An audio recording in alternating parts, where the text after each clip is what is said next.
Citigroup is announcing it is cutting lending to coal mining companies as part of its wider campaign to tackle fossil fuels and climate change.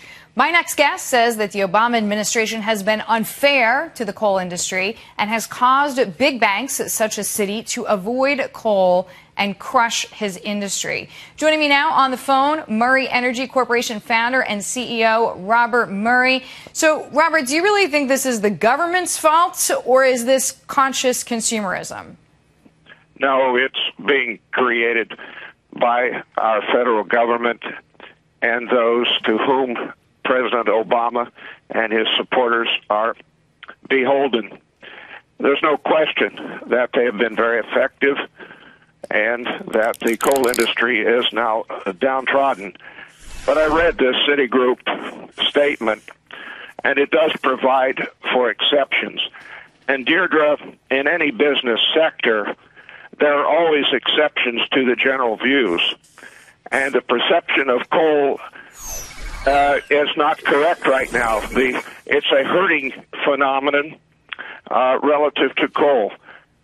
For instance, Deirdre, the Clean Power Plan of the Obama administration to address so-called global warming is blatantly illegal.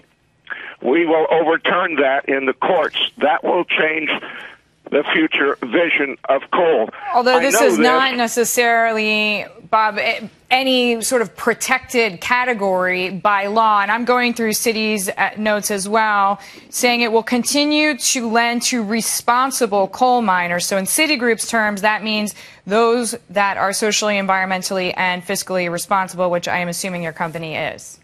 Yes, ma'am. And they're saying, that's why I said in their policy they state there are exceptions.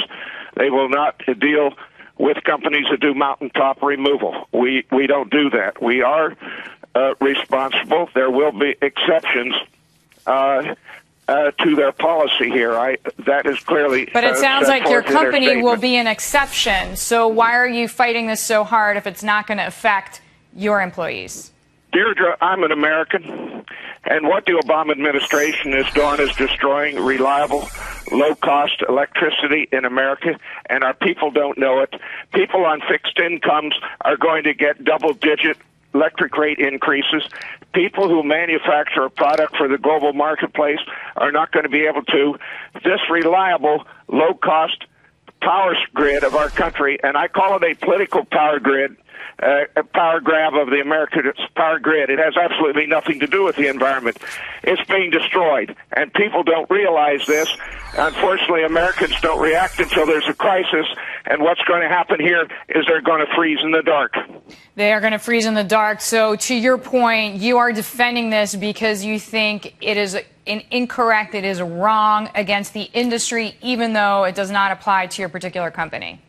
That is correct, ma'am. Again, it's wrong for America, Deirdre. You said it right. But it's not just my company. It's not just my industry. It's the United States of America. Well, we are so glad to have you with us, Bob Murray. We thank you for the time. Glad to have you as part of the conversation. CEO Bob Murray there. He is the founder of Murray Energy.